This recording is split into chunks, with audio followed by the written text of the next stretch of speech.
Άννα Τσατσαρώνη, καθηγήτρια στο Πανεπιστήμιο Πελοποννήσου, της οποίας προσωπικά εγώ έχω ένα ιδιαίτερο ενδιαφέρον για τις εξειδικεύσεις που έχει. Τέλειωσε ένα τμήμα κοινωνιολογίας και μετά πολιτικές επιστήμες. Έκανε το διδακτορικό της στην Αγγλία με υποτροφία σπίτι και αργότερα δούλεψε σε πολλά πανεπιστήμια με τα οποία συνεχίζει να έχει ερευνητική συνεργασία της Αγγλίας. Κάποτε ήρθε και στην Ελλάδα, άρχισε το 1407, μετά γίνηκε το 2004 γίνηκε αναπληρώτρια καθηγήτρια στο Πανεπιστήμιο της Πελοποννήσου και μετά γίνηκε καθηγήτρια. Διδάσκει κοινωνιολογία της εκπαίδευσης, κοινωνιολογία των εκπαιδευτικών πρακτικών, κοινωνιολογικές σπουδές στην εκπαιδευτική πολιτική και κοινωνιολογία της γνώσης και της εκπαιδευτικής πολιτικής. Σας ευχαριστώ πάρα πολύ. Σας ευχαριστώ για αυτή την πρόσκληση. Είναι χαρά μου να είμαι εδώ απόψε μαζί σας. Και έχω εντυπωσιαστεί, μόνο να το ήξερα, αλλά εντυπωσιάζομαι πάντα όταν ακούω για τις δραστηριότητες που αναπτύσσουν όσοι είναι γύρω από τα μαθηματικά. Δεν ξέρω πώς τα καταφέρνετε, αλλά σας ζηλεύω. Δεν είμαι ειδική στην αξιολόγηση, αλλά το αντικείμενο της αξιολόγησης είναι ένα αντικείμενο για το οποίο ο κοινωνιολόγος σαφώς έχει άποψη. Επίσης, η δουλειά που κάνω στο Πανεπιστήμιο Πελοποννήσου, στο τμήμα Κοινωνικής και Εκπαιδευτικής Πολιτικής, με κάνει να θέλω να μάθω όλο και περισσότερα για το τι συμβαίνει ευρύτερα και όχι μόνο στην Ελλάδα, δηλαδή να ξέρω για τα διάφορα κέντρα όπου παίρνονται συχνά σημαντικές αποφάσεις για τα εκπαιδευτικά ιδρύματα σήμερα. Και αυτό θα είναι περίπου το θέμα. Δεν είμαι σίγουρη ότι δεν είμαι σίγουρη ότι θα μπορέσω να χρησιμοποιήσω όλο το υλικό που έχω εδώ σήμερα, γιατί βλέπω ότι έχουμε καθυστερήσει κιόλας να ξεκινήσουμε. Εσείς θα μου πείτε λοιπόν πότε να συντομεύσω. Λοιπόν, στα τέλη του 20ου και στις αρχές του 21ου αιώνα παρατηρούνται αλλεπάλληλα κύματα καινοτομιών και μεταρρυθμίσεων στην εκπαίδευση παγκοσμίως.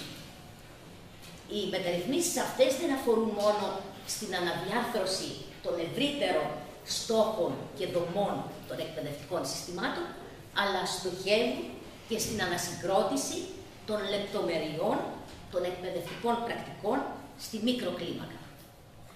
Το κύριο επιχείρημα που θα αναπτύξω στη σημερινή μου ομιλία είναι ότι οι πολιτικές που εφαρμόζονται σήμερα, όπως η αξιολόγηση των εκπαιδευτικών που σας απασχολεί αυτό το διάστημα, δεν μπορούν να κατανοηθούν πλέον μέσα στα όρια του εθνικού κράτους και στα εθνικά σύνορα. Συνεπώς, οι στρατηγικές για την προάσπιση των μορφών λογοδοσίας, οι οποίες ισχυροποιούν την επαγγελματική ταυτότητα των εκπαιδευτικών και ενδυναμώνουν το σχολείο, είναι σήμερα ζητούμενο.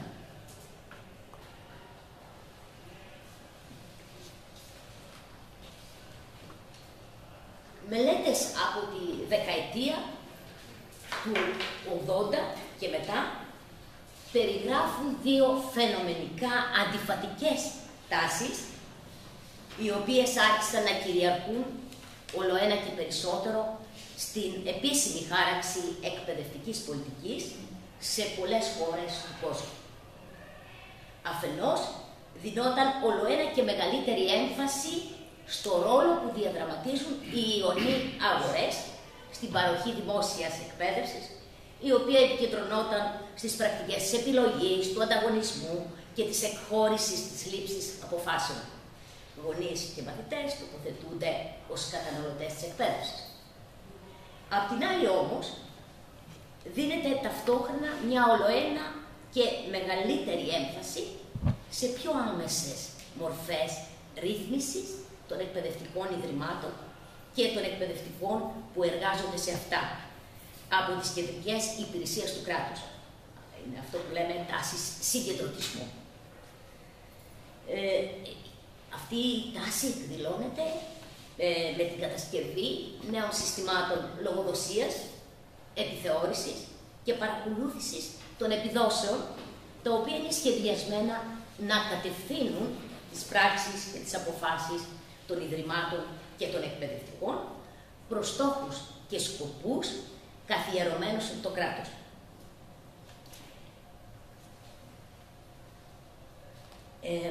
Διεξοδικές μελέτες σε διάφορα εθνικά πλαίσια έδειξαν τους σύνθετους και ανομοιογενείς μετασχηματισμούς των ταυτοτήτων, των ρόλων και της επαγγελματικής ζωής των εκπαιδευτικών, τους οποίους προκάλεσαν οι συγκεκριμένες αλλαγές, καθώς και τις επιπτώσεις τους στις αντιλήψεις και τις δυνατότητες για την αποτελεσματική επαγγελματική πρακτική των εκπαιδευτικών.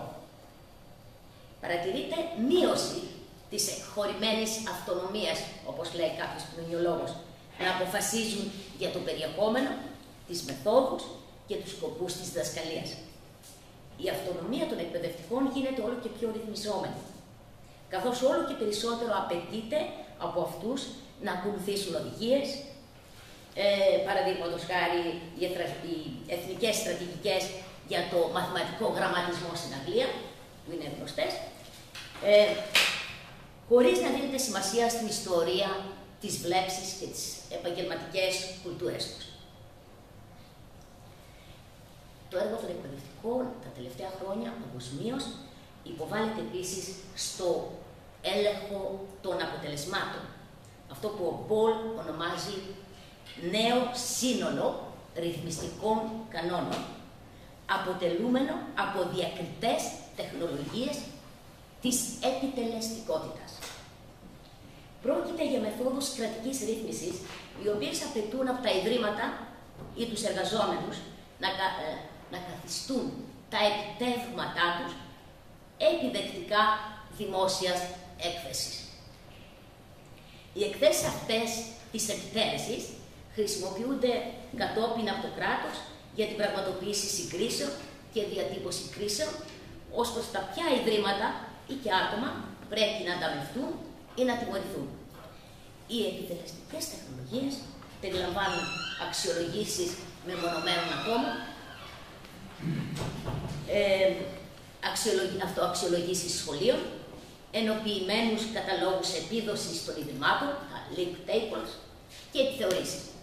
Το νέο σύνολο ρυθμιστικών κανόνων απαιτεί νέες ταυτότητες, νέες μορφές διαντίδρασης και νέες αξίες. Είναι αυτό ακριβώς που τονίζει εδώ ο Πολ, σε αυτό που στο μεταξύ ίσως διαβάσατε σε αυτό το παράθυρο.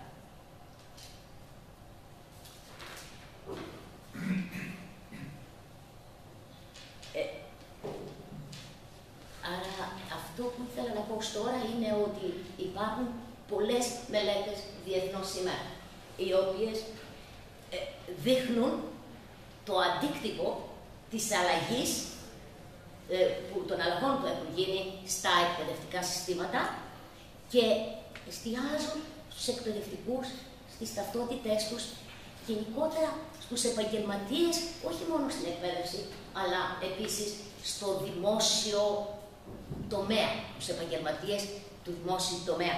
Ακριβώς αυτό είναι που λέει εδώ, που λένε οι Μπέκ και Γιάνν, πολύτιμες ταυτότητες και δεσμεύσεις έχουν υπονομευτεί. Κάτι που βιώνεται από κάποιους ως επίθεση στον επαγγελματισμό τους.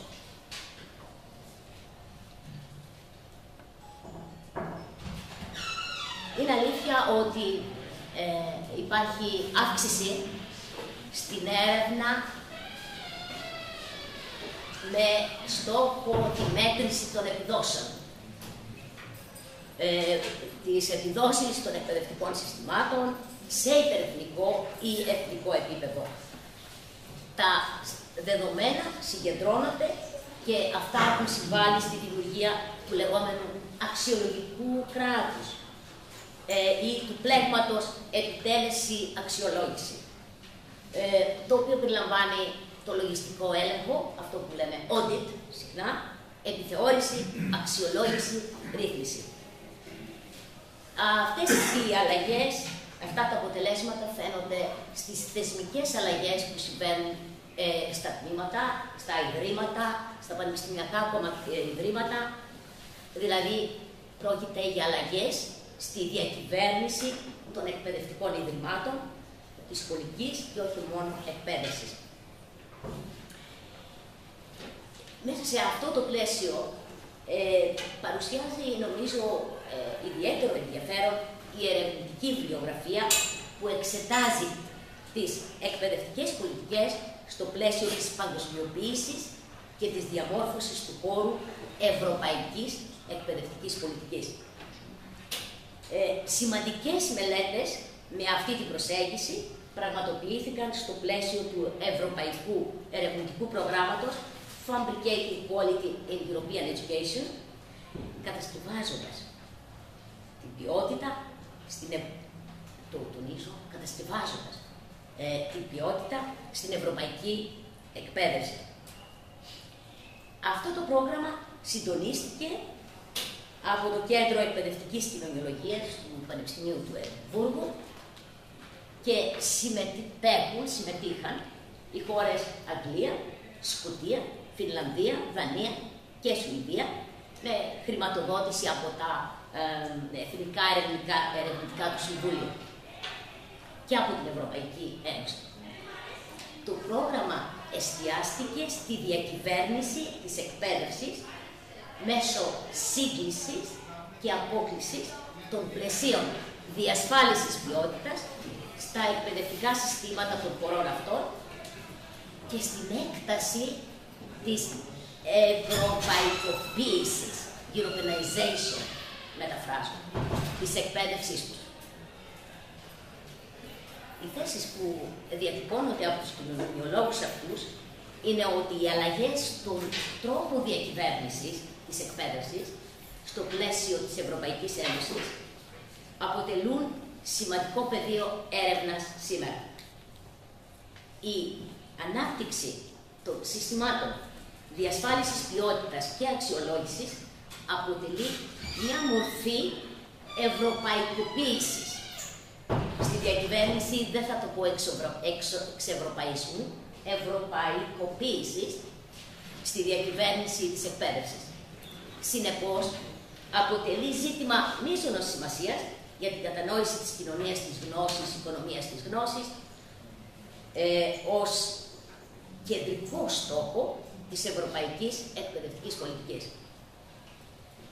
Ειδικότερα, στο πλαίσιο αυτού του ερευνητικού προγράμματος και των δημοσιεύσεων που προέκυψαν, διατυπώνεται η άποψη ότι στο επίπεδο της Ευρωπαϊκής Επιτροπής η ανάπτυξη εργαλείων μέτρησης των επιδόσεων έγινε ως ένα βαθμό αντιληπτή ως όχημα για την βελτίωση στο σχεδιασμό της πολιτικής και ως όχημα για τη βελτίωση των εκπαιδευτικών πρακτικών στο σχολείο. Αυτή η διπλή αντίληψη για βελτίωση των πολιτικών αλλά και βελτίωση των πρακτικών του σχολείου επέτρεψε τις αλλαγές στη διαχείριση και τη ροή της γνώσης και της πληροφορίας.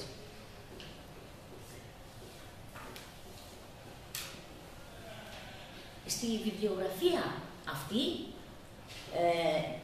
η έννοια της ευρωπαϊκοποίησης περιέχει αρκετά στοιχεία εξήγησης, τα οποία αντανακλούν την πολυπλοκότητα των διαδικασιών και τα οποία περιλαμβάνουν.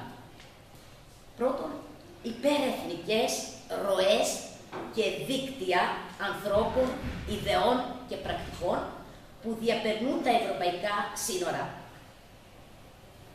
Εδώ οι ερευνητές αναφέρονται στο ρόλο των δικτύων και των ελίτ στην προώθηση μιας νέας αντίληψης για την εκπαίδευση στην Ευρώπη. Τονίζεται η σημασία δρόντων σε εθνικό και ευρωπαϊκό επίπεδο στη διαμόρφωση αυτού του χώρου, αφού είναι οι μεσάζοντες ανάμεσα στη ροή των ιδεών εκπαιδευτικής πολιτικής και στην εκπαιδευτική πρακτική. Δεύτερον, προσανατολισμοί της πολιτικής. Τα άμεσα αποτελέσματα της ευρωπαϊκής πολιτικής. Αφορά στους προσανατολισμούς της πολιτικής και ιδιαίτερα τη στροφή από την έμφαση στην ευρωπαϊκή κουλτούρα στην έμφαση στους αριθμούς. Η διακυβέρνηση της εκπαίδευσης στην Ευρώπη φαίνεται να απομακρύνεται από την έμφαση στο να χρησιμοποιηθεί η εκπαίδευση ως πλατφόρμα για τη δημιουργία μιας κοινής ταυτότητας και ενός κοινού χώρου, στο να δημιουργηθεί ένα διαφορετικό είδος κουλτούρας. Η κουλτούρα των αριθμών και των συγκρίσεων, όπου η Ευρώπη μέσα από μια νέα αντίληψη εκλαμβάνεται ως αυτός χώρος. Τέλος, τα αποτελέσματα της ευρωπαϊκοποίησης, τα οποία προκύπτουν ως επακόλουθο της δράσης των υπερεθνικών οργανισμών και της παγκοσμιοποίησης, και εδώ οι ερευνητές αναφέρονται στο πώς σημασιοδοτείται η ευρωπαϊκοποίηση μέσα από τους φορείς, μέσα από τους φακούς της παγκοσμιοποίησης και την έκταση στην οποία παγκόσμιες υπερεθνικές δυνάμεις, οι οποίες προωθούν συστήματα διασφάλισης ποιότητας, αντικατοπτρίζονται στις διαδικασίες της ευρωπαϊκοποίησης.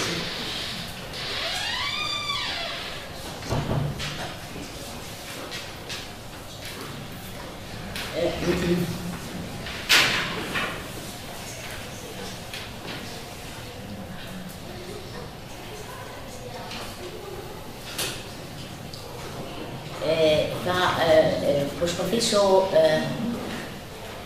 να είμαι λιγάκι πιο σύντομη στα θεωρητικά για να μην σας κουράσω τόσο πολύ, αλλά ήθελα ορισμένα πράγματα να τα τονίσω εδώ. Πρώτα λοιπόν, δίκτυα και δρόντες, η νέα πολιτική ελίτ στην Ευρώπη.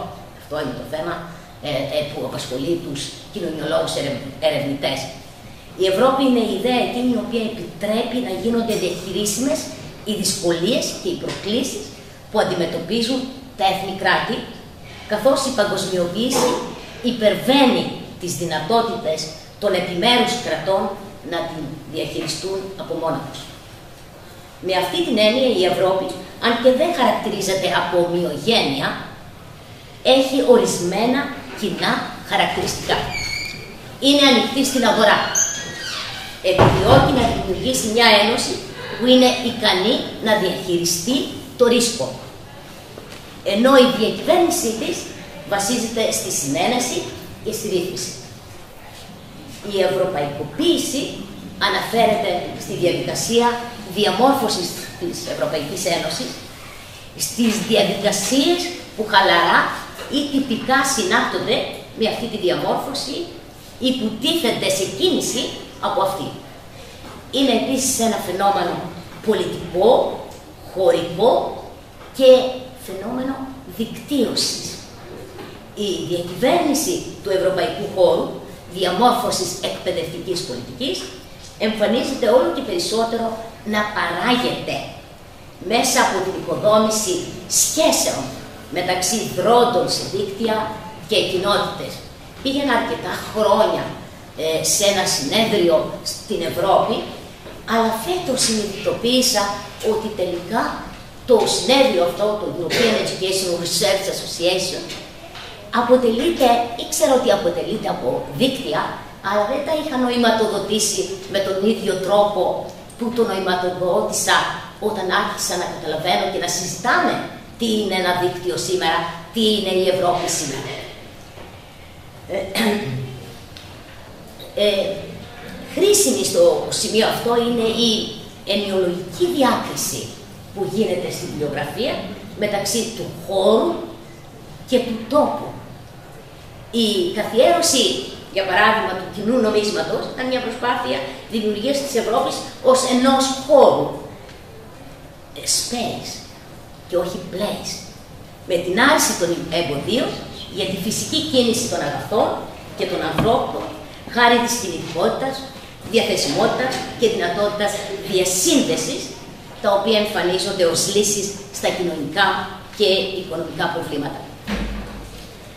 Έτσι, η Ευρώπη, η ιδέα μιας Ευρώπης που είναι ανταγωνιστική στο παγκοσμιοποιημένο περιβάλλον, καταλήγει να κυριαρχήσει έναντι της εναλλακτικής ιδέας της Ευρώπης των τόπων και των λαών.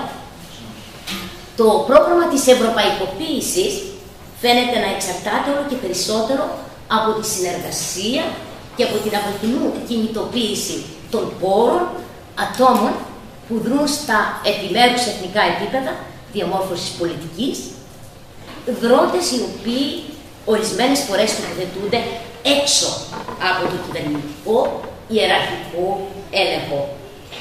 Επιπλέον, τα δίκτυα διαμόρφωσης πολιτικής διευκολύνουν τη χαλάρωση των συνόρων ανάμεσα στο κράτος και τη σφαίρα της ιδιωτικής πρωτοβουλίας.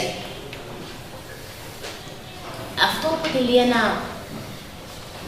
χαρακτηριστικό του σημερινού τρόπου άσκησης της εκπαιδευτικής πολιτικής, με την αύξηση της συνεργασίας ή τη μετατόπιση των ευθυνών μεταξύ κρατικών και μη κρατικών φορέων και την εμπλοκή δρόντων από τον ιδιωτικό τομέα ή τον τομέα των μη κυβερνητικών οργανώσεων στην παροχή των εκπαιδευτικών υπηρεσιών. Αλλά και η Ευρώπη πρέπει να καταλάβουμε ότι παρουσιάζει μια δυναμική αλλαγή. Στην Ευρώπη ασκούνται πιέσεις στο διεθνές περιβάλλον, πολιτικές, οικονομικές, τεχνολογικές, πολιτισμικές. Άρα η Ευρώπη δέχεται πιέσεις από τη θέση της, που τοποθετείται ταυτόχρονα και ταυτόχρονα παράγεται από το παγκόσμιο, το ευρωπαϊκό και το εθνικό.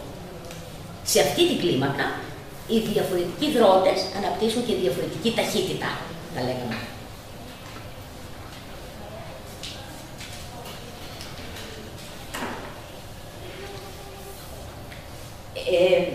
Θα λέγαμε ότι η ροή της ευρωπαϊκοποίησης επαυξάνεται και μορφοποιείται από τους δείκτες και τα δεδομένα που παράγονται στη διαδικασία κατασκευής της Ευρώπης ως ένα αναγνωρίσιμο, ικανό να διακυβερνηθεί και συμβατό χώρο διαμόρφωσης πολιτικής.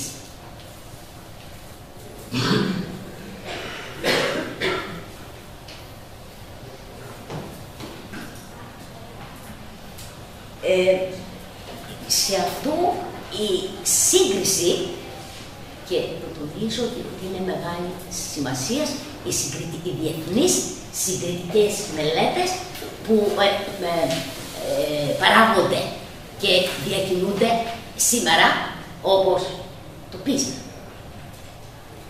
Είναι εξαιρετικά ορατή ως εργαλείο διακυβέρνησης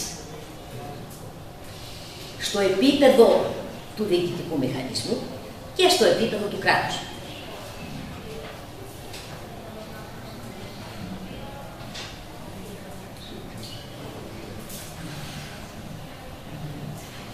Ποια είναι τα πολιτισμικά χαρακτηριστικά της παγκοσμιοποίησης? Χωρίς χρειάζεται να πούμε πολλά. Εδώ θα μείνω στη διαφάνεια αυτή η οποία τονίζει δύο στοιχεία. Πρώτον, το κράτος τώρα τοποθετείται μέσα στις εθνικές, ευρωπαϊκές και παγκόσμιες ιεραρχίες και τα αντίστοιχα δίκτυα.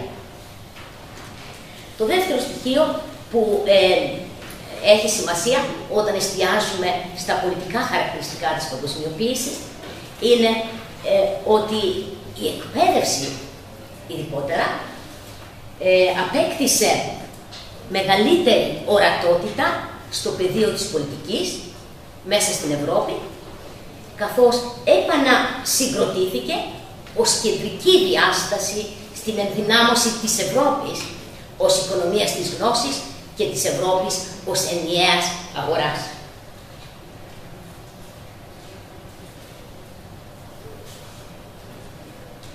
Τα πολιτισμικά χαρακτηριστικά της παγκοσμιοποίησης.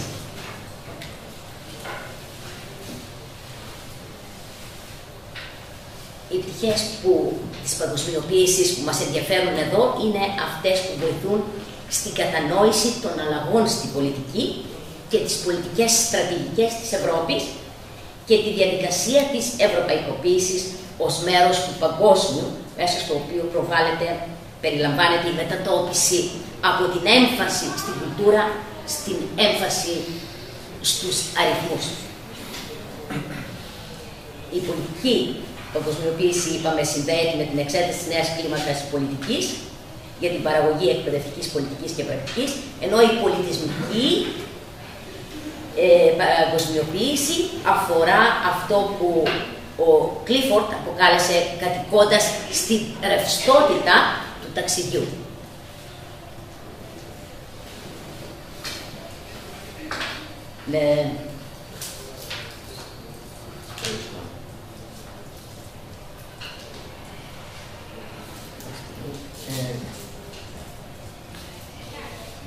Λοιπόν, ότι οι κοινωνιολόγοι επεξηγούν τη χωρική δυναμική της σύγχρονης Ευρώπης ως μια ένταση ανάμεσα στη λογική των τόπων που διακρίνονται από εδρεωμένες γεωγραφικές συντεταγμένες και στη λογική των δικτύων, δηλαδή τη ρευστότητα που αντιπροσωπεύει η Ευρώπη των δικτύων. Αυτή η προβληματική μας επιτρέπει να συλλάβουμε τη συνύφανση ανάμεσα στις πολιτικές που ταξιδεύουν και σε πολιτικές που είναι ενσωματωμένες στο τοπικό. Οι στρατηγικές δράσεις όσων διαμορφώνουν την εθνική πολιτική σχετίζονται με τις ιδέες της εκπαιδευτικής πολιτικής που ταξιδεύουν, ενώ οι φορείς διαμόρφωσης εθνικής εκπαιδευτικής πολιτικής στα διαφορετικά κράτη κατέχουν διαφοροποιημένες στρατηγικές ικανότητες για να πραγματοποιήσουν αυτή τη διαμεσολάβηση, να συναρθρώσουν τις πολιτικές αυτές εκ νέου στο εθνικό πλαίσιο.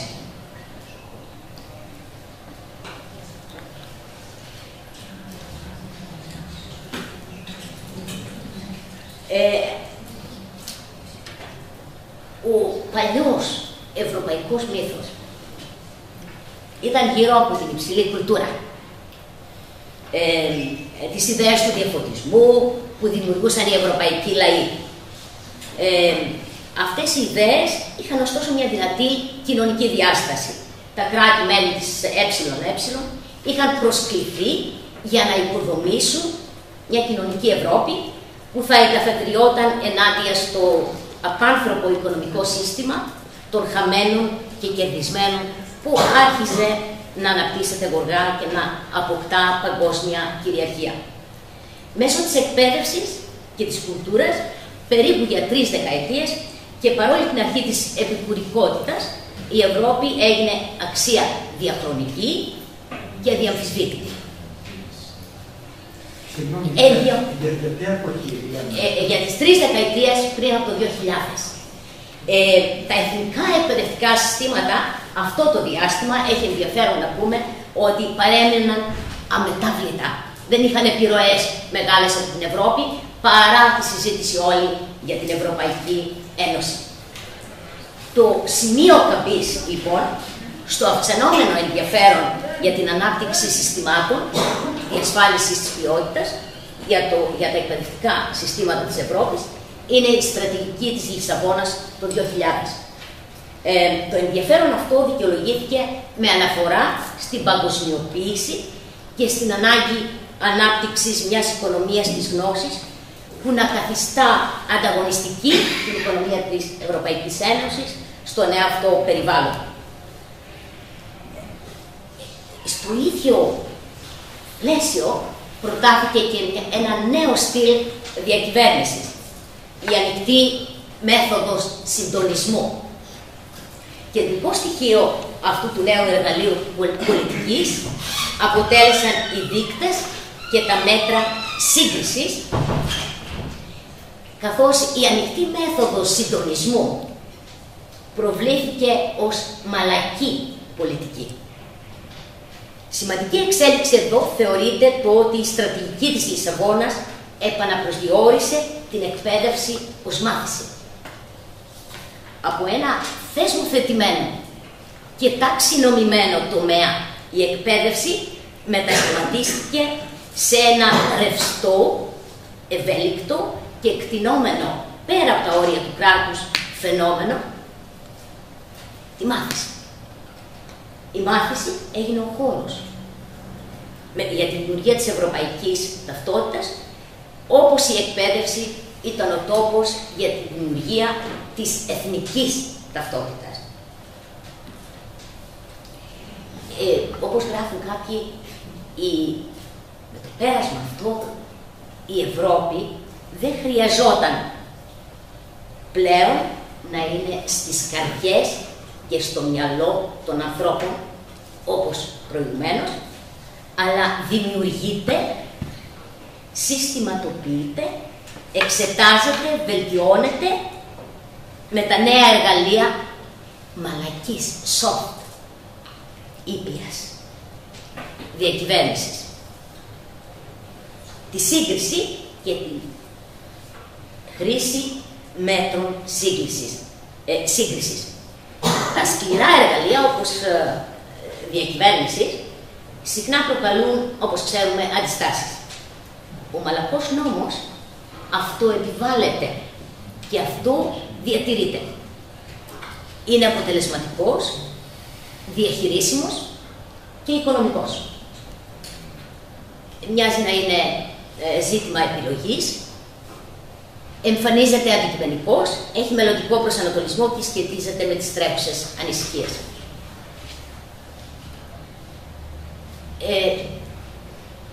Τι προσφέρουν αυτές οι νέες τεχνολογίες της σύγκρισης?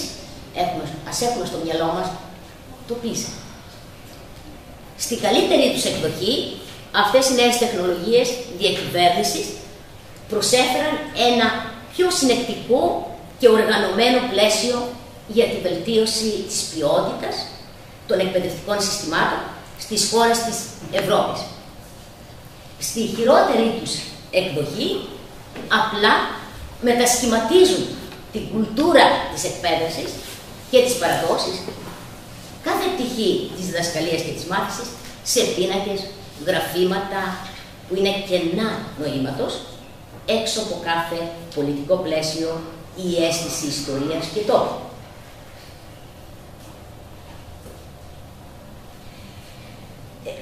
Πρέπει όμως να πούμε ότι η νέα τεχνολογία μέσω διαδικασιών διασφάλισης ποιότητα δεν είναι μόνο για να προωθηθούν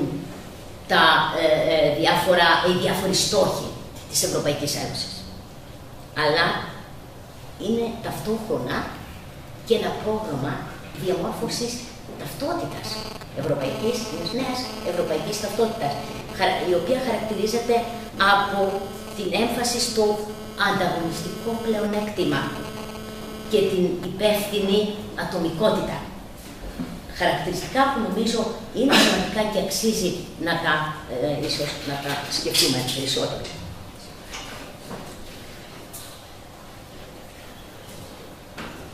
Θα πω τώρα σύντομα ορισμένα στοιχεία για το πώς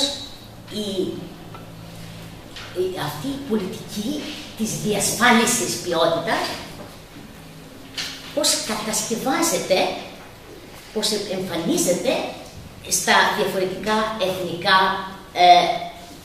τοπικά δηλαδή πλαίσια. Αν πάρουμε, για να μην σας τα συζητάω πολύ, αν πάρουμε, όπως δείχνει το πρόγραμμα που σας παρουσίασα προηγουμένως, το κατασκευάζοντας την ποιότητα, fabricating quality, εάν πάρουμε ένα παράδειγμα πώς τι δείχνουν,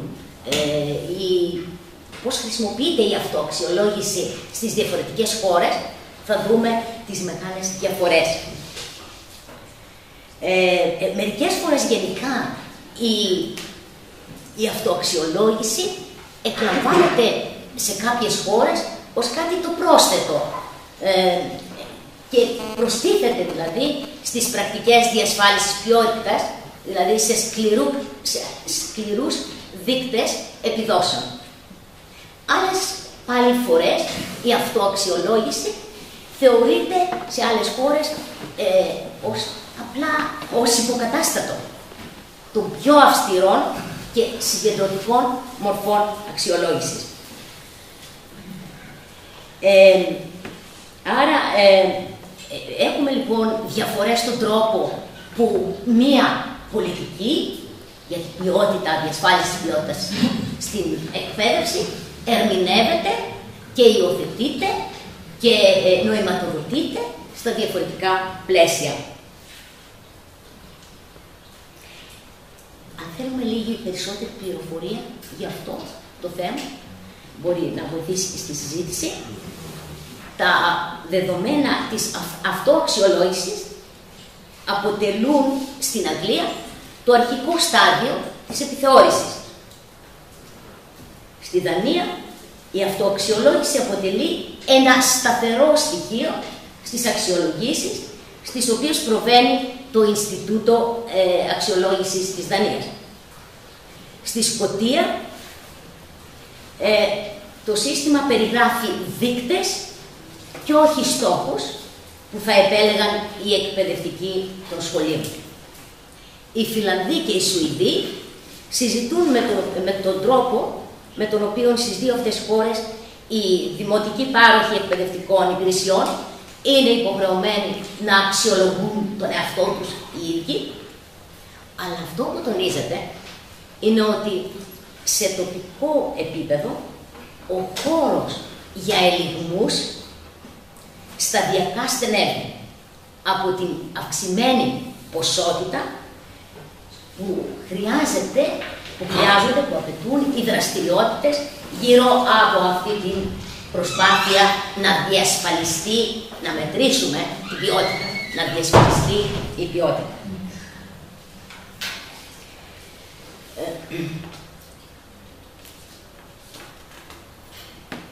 Συγγνώμη, το ελληνικό παράδειγμα που εντάσσεται? Το ελληνικό παράδειγμα της αυτοαξιολόγησης. Η αυτοαξιολόγηση η δική μας θα περάσω αμέσως και θα το δείξω, αν μου επιτρέπετε, πράγματι αρκετά σας κούρασε με περισσότερα θεωρητικά ζητήματα. Θα πω λιγάκι να δούμε τι γίνεται στην ελληνική περίπτωση. Χρειάζονται προλάβουμε πολλές κουβέντες εδώ και πολλές συζητήσεις. Ας υπάρχει στο υπόβαθρο ένα κομμάτι από την Επιτροπή Ματσαγκούρα. Η Επιτροπή Ματσαγκούρα πράγματι. Ένα μάτσο αγκούρια. Ναι, ένα μάτσο αγκούρια. Τώρα θα δούμε. Όταν θα το συζητήσουμε λίγο περισσότερο.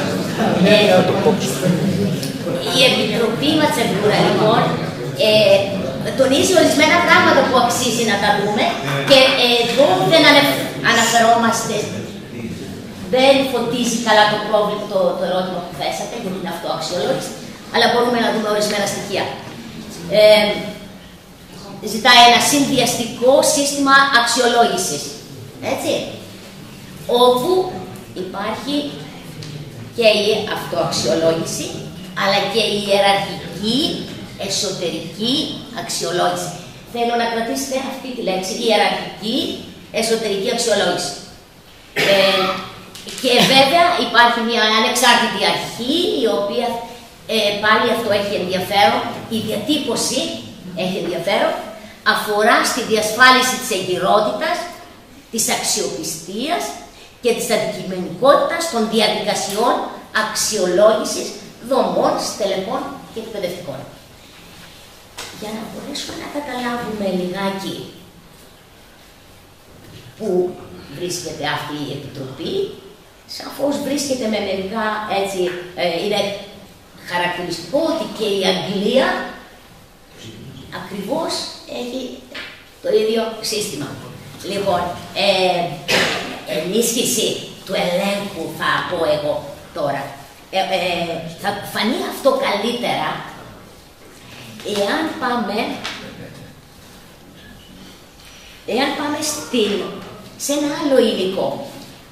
Ελπίζω ο Κώστας ο Λάμιας, ο οποίος ήταν καθηγητής στο Πανεπιστήμιο Θεσσαλίας και ασχολήθηκε αρκετά με την αξιολόγηση, είναι και αυτός κοινωνιολόγος, αλλά ασχολήθηκε και προσπάθησε να συμβάλλει στην ανάπτυξη μορφών αξιολόγησης που θα ήταν προς την κατεύθυνση της βελτίωσης του σχολείου.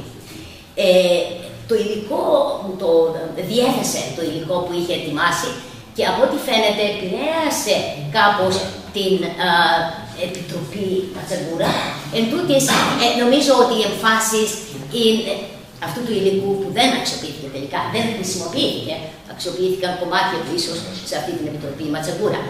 Αλλά φαίνονται ότι ο Λάμιας που είχε την ευαισθησία στα ζητήματα της αξιολόγησης, τόνιζε κάποια σημεία τα οποία αξίζει επίσης να δούμε. Αποδεχόμαστε ότι οι αξιολογήσεις των κοινωνικών δράσεων γενικώς δεν είναι εύκολα να αξιώσουν πλήρη αντικειμενικότητα. Ωστόσο μπορούν να διεκδικήσουν εγκυρότητα και αξιοπιστία στο επίπεδο της επιχειρηματολογίας. Παράλληλα, άλλες ρυθμίσεις του νόμου, καθώς και η τοποθέτηση του κάθε αξιολογητή και στη θέση του αξιολογούμενου, ενισχύουν την αποκέντρωση των διαδικασιών αξιολόγησης και συγκροτούν ένα πλέγμα διασταυρούμενων εκτιμήσεων, το οποίο μπορεί να διεκδικήσει εχέγγυα εγκυρότητας και αξιοπιστίας. Να διεκδικήσει εχέγγυα. Μπορεί να διεκδικήσουν την εγκυρότητα, επιστρέφω, αφορά τη διασφάλιση της εγκυρότητας, της αξιοπιστίας και της αντικειμενικότητας. Για μένα έχει σημασία ο τρόπος που διατυπώνεται, αλλά και η ουσία του θέματος βεβαίως. Με ρωτήσατε πού είμαστε με την αυτοαξιολόγηση. Η αυτοαξιολόγηση είναι μια μεγάλη περιπέτεια στο ελληνικό εκπαιδευτικό σύστημα.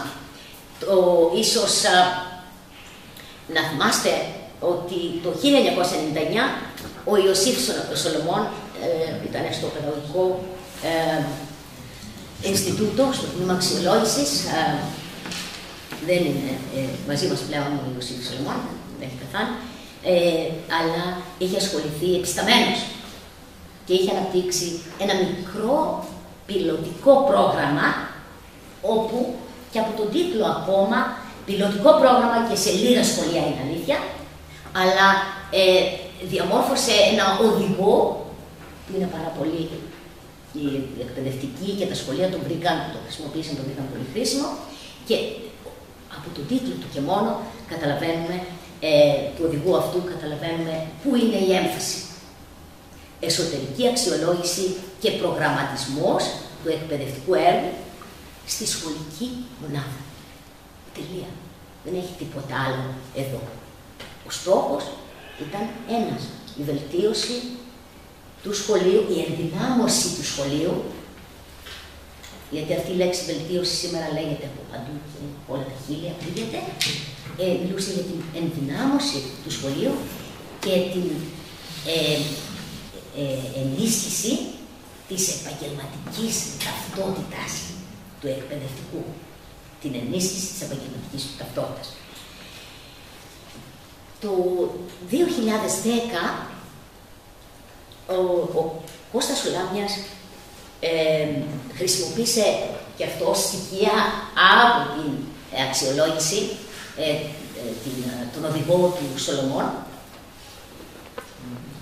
Εν τούτης, οι εποχές είναι άλλες. Άλλο το 1999 και άλλο το 2010. Νομίζω αυτό κάνει και τη διαφορά. Και γι' αυτό το λόγο βλέπετε ότι έβαλα 3 τελίτσες εκεί, γιατί σε αυτή την περίπτωση νομίζω πως όπως το είδαμε και προηγουμένως, στο υλικό που ετοίμαζε ο Λάμιας, αυτό δεν ήταν το μόνο στοιχείο από το οποίο περίμενε η Επιτροπή γύρω από το Λάμια, γιατί ήταν μια ομάδα, δεν ήταν ο Λάμιας, περίμεναν να κάνουν και άλλα πράγματα για να αξιολογήσουν. Άλλη θέση λοιπόν είχε η εσωτερική αξιολόγηση του 1999 και άλλη θέση έχει στο συγκεκριμένο πιλωτικό πρόγραμμα που από ό,τι ξέρω συνεχίζεται να εφαρμόζεται ή σταμάτησε τώρα μετά τις εκλογές του, φαντάζομαι στο διάστημα που είχαμε τις διαφορετικές εκλογικές αναμετρήσεις. Κάπου εκεί σταμάτησε. Δεν έχω παρακολουθήσει στις λεπτομέρειες του, αλλά πράγματι. Συγγνώμη. Τέλος γραφικά. Ναι, αυτό είναι πιο πιθανό. Οκ. Τώρα δεν θα αργήσω γιατί περισσότερο.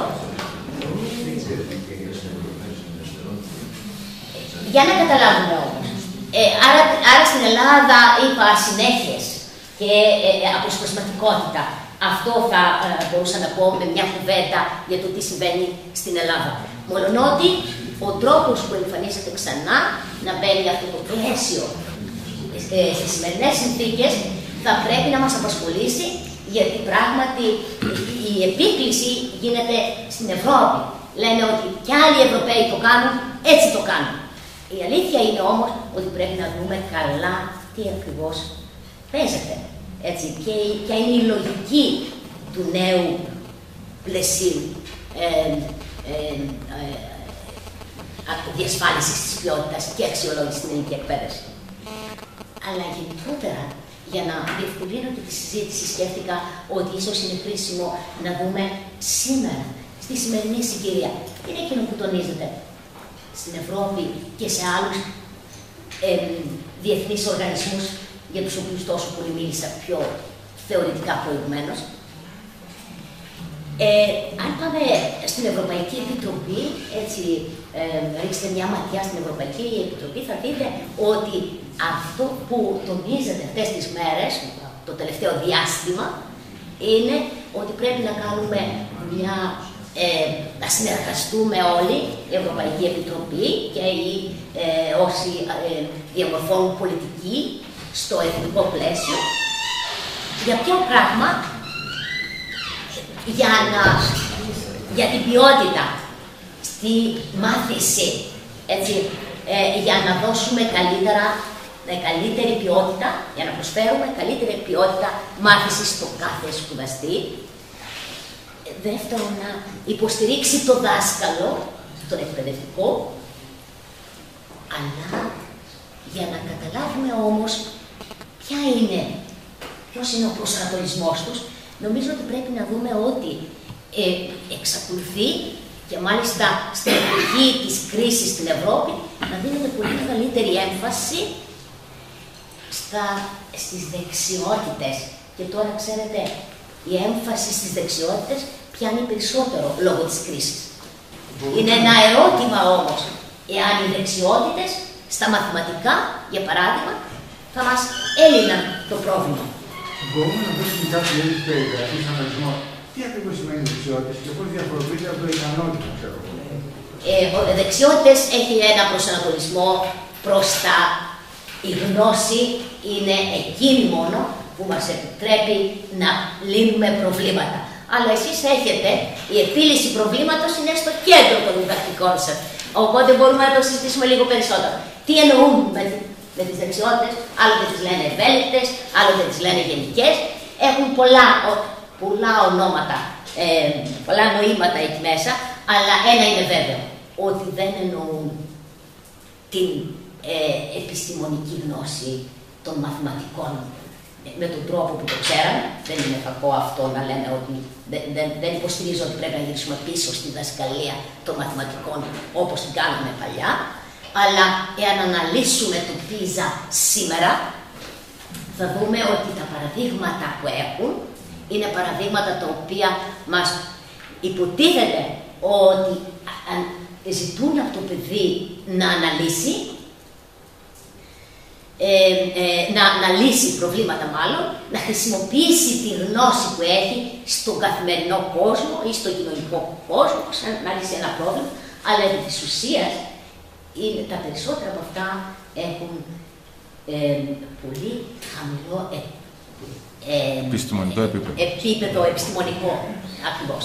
Είναι ένα μεγάλο πρόβλημα που είδαμε ότι σε ένα καινούριο πρόγραμμα που αναπτύσσεται τα τελευταία χρόνια, τελευταίως για τους ενήλικες, τα μαθηματικά, το νούμεραση των ενηλίκων, τα μαθηματικά για τους ενήλικες. Ποια λέξη μεταφράζει το δεξιότητα? Τα skills. Ναι. Άρα καταλαβαίνετε ότι η έμφαση στην Ευρώπη εδώ, στην Ευρωπαϊκή Επιτροπή, είναι στις δεξιότητες.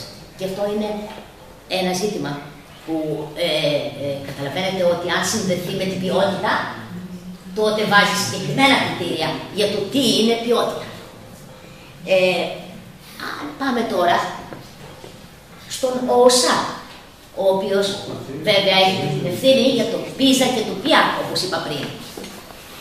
Μου έκανε εντύπωση ότι στο site του το τελευταίο πρόγραμμα που διαφημίζει είναι το πρόγραμμα, ένα πρόγραμμα που προσκαλεί τις διαφορετικές χώρες του κόσμου να ζητήσουν τη βοήθειά του κατά κάποιο τρόπο, να συνεργαστούν με τον ΟΣΑ, πληρώνοντας βεβαίως το αντίστοιχο ποσό, προκειμένου να αξιολογήσουν τα συστήματά τους. Το σύστημα της αξιολόγησης που έχουν, όχι το σύστημα της εκπαίδευσης, να αξιολογήσουν το σύστημα αξιολόγησης που έχουν για να αξιολογούν την εκπαίδευσή τους και να διασφαλίζουν την ποιότητα. Ποια είναι τα στοιχεία? Ποια είναι τα στοιχεία που χρησιμοποιεί ο ΟΣΑ όταν πηγαίνει σε διάφορες χώρες και βλέπει τα συστήματα που οι χώρες αυτές χρησιμοποιούν? Ποια είναι τα στοιχεία? Είναι πώς επιστήμονες είναι άλλοι. Πρώτα η αξιολόγηση των μαθητών. Ύστερα η αξιολόγηση του δασκάλου. Τρίτον, η αξιολόγηση της σχολικής μονάδας. Και τέλος, η αξιολόγηση του συστήματος. Τι τα βάλουν όλα μαζί και αυτό εννοούν διασφάλιση ποιότητας. Και ό,τι δείξουν οι αριθμοί.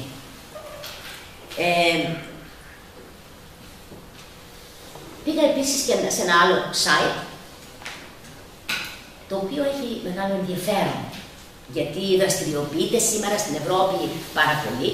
Είναι the Standing International Conference of Inspectors, δηλαδή η επιθεωρητή, η Ένωση, λέγαμε εμείς, το δίκτυο, θα πω, δεν είναι ένωση, είναι ένα δίκτυο επιθεωρητών από την Ευρώπη, νομίζω ότι είναι από ευρωπαϊκές χώρες μόνο, και έχει δραστηριοποιηθεί στην Ευρώπη, συνεργάζεται με την Ευρωπαϊκή Επιτροπή και συνεργάζεται επίσης με τον ΟΣΑ. Μου έκανε επίσης εντύπωση ότι η τελευταία δραστηριότητα που έχει ήταν ένα workshop που ετοίμασε τον περασμένο Νοέμβρη, που βάζει ως θέμα Teacher Performance Assessment in the context of change and innovation. Αξιολόγηση της επίδοσης, των επιδόσεων, της επιτελεστικότητας για την οποία μιλούσα προηγουμένως, της επιτέλεσης, των επιτελέσεων. Αυτές είναι οι εμφάσεις που δίνονται σήμερα στο πλαίσιο των ευρωπαϊκών και διεθνών οργανισμών, όπου διαμορφώνεται και ο κυρίαρχος λόγος για την αξιολόγηση και τη διασφάλιση ποιότητας. Θα σταματήσω πράγματι εδώ, γιατί θα σας κούρασα. Εάν συμφωνείτε, αλλά μπορεί και να μην το θέλετε αυτό, έχω ορισμένες δύο διαφάνειες είναι, με τις σκέψεις και τους προβληματισμούς μου για συζήτηση. Ενδέχεται να τις θέλετε, ενδέχεται να θελήσετε να ρωτήσετε. Θέλετε να τις διαβάσουμε πρώτα? Διαβάσουμε. Η πρώτη μου σκέψη είναι ότι είδαμε ότι υπάρχουν πολλά και διαφορετικά διαφορετικές μορφές αξιολόγησης, αλλά το κράτος δεν εγκαταλείπει την ιδέα να αξιολογήσει. Και αυτό δείχνει ότι η εκπαίδευση είναι πολύ σημαντική για το κράτος, για να εγκαταλείψει τον έλεγχο. Άρα θα πρέπει να βλέπουμε τι άλλες, ποιες μορφές ελέγχου χρησιμοποιούνται σήμερα στη θέση του κεντρικού ελέγχου. Το δεύτερο στοιχείο που τονίζω, σκέψη μου, που μπορεί να φέρει κουβέντα, είναι σχετικά με τους διαφορετικούς τρόπους, τις συλλήψεις της έννοιας της λογοδοσίας. Δεν είναι μία η μορφή λογοδοσίας.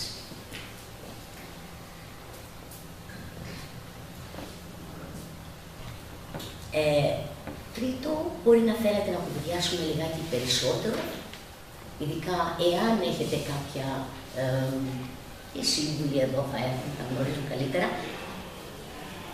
το πιλωτικό πρόγραμμα όπως εφαρμόστηκε τα τελευταία 2 χρόνια, της εσωτερικής αξιολόγησης όπως εφαρμόστηκε τα τελευταία χρόνια και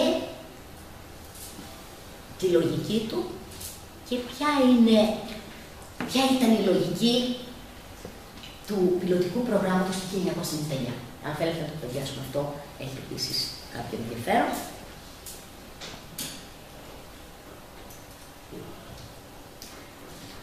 Σκέφτομαι επίσης ότι καθώς οι πολιτικές διακινούνται και οι ιδέες διακινούνται, αλλάζουν τα νοήματά τους, μετασχηματίζονται. Και νομίζω ότι προκειμένου να κατανοήσουμε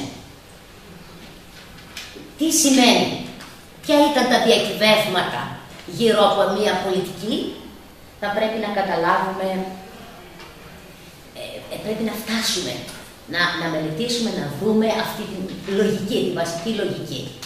Να καταλάβουμε τους μετασχηματισμούς που επήλθαν καθώς άλλαζε από πλαίσιο σε πλαίσιο μια ιδέα ή μια πολιτική. Η ιδέα της αυτοαξιολόγησης, πώς αλλάζει, πώς μετασχηματίζεται, ποια ήταν η λογική της όταν αναπτύχθηκε σε ένα συγκεκριμένο πλαίσιο.